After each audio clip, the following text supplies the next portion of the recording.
Salut, tu veux profiter d'une de ces recettes délicieuses, faciles mais qui donnent un résultat digne d'un vrai chef.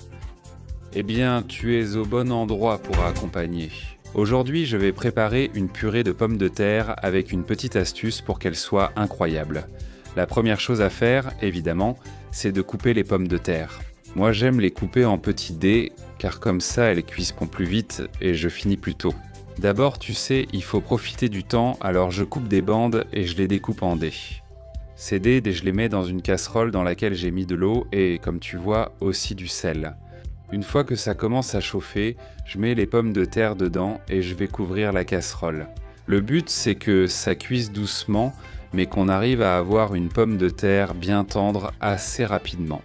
Une fois que tu remarques que la pomme de terre est tendre, il suffit d'enlever le couvercle et de retirer du feu.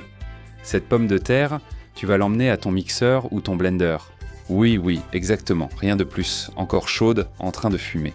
Et une fois que tu l'as, tu ajoutes une pincée de sel, une pincée de poivre noir, fraîchement moulu bien sûr, et 2 ingrédients pour que ce soit bien crémeux.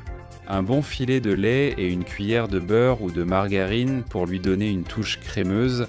Tu couvres et tu fais tourner la machine jusqu'à obtenir un liquide homogène.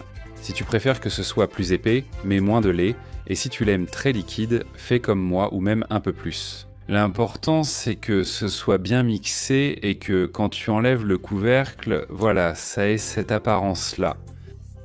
Mets de côté, car le reste du plat est très rapide.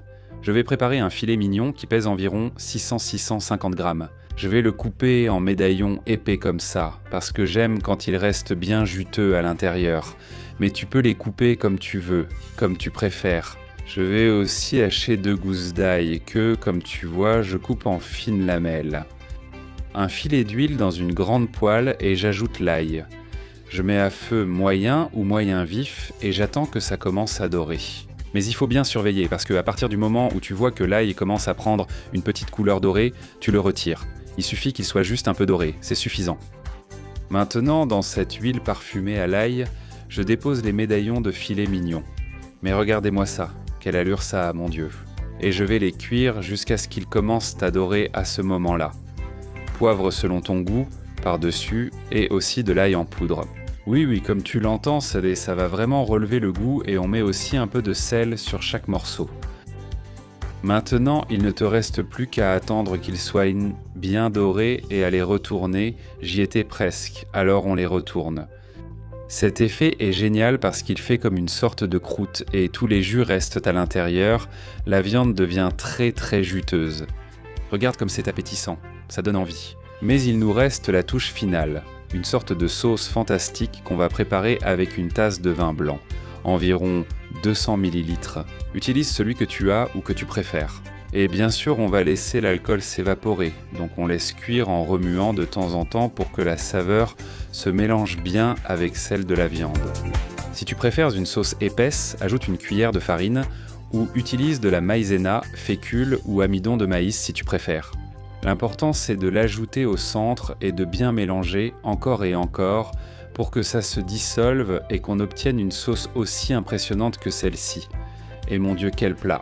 On va dresser les assiettes en faisant un lit avec la purée fantastique qu'on vient de préparer, puis on va déposer directement les médaillons par-dessus. Regarde, quelle folie! C'est vraiment une merveille. On va placer les médaillons un à un, puis je vais les napper avec un peu de sauce. Et la touche finale, regarde d'abord la sauce comme ça délicatement par-dessus pour que chaque médaillon ait un peu de cette magie. Et le reste de la sauce, tu la gardes pour chaque assiette, puis la petite touche d'ail par-dessus et tu as déjà une merveille. Je décore avec un peu de persil sur la purée de pommes de terre.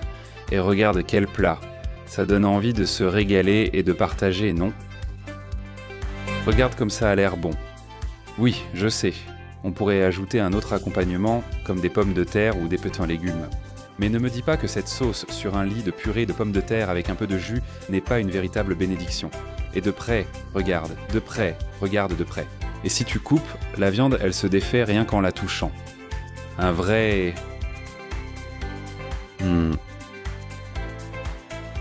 Merveille totale. J'adore les recettes maison et celles à la façon grand-mère, c'est encore mieux.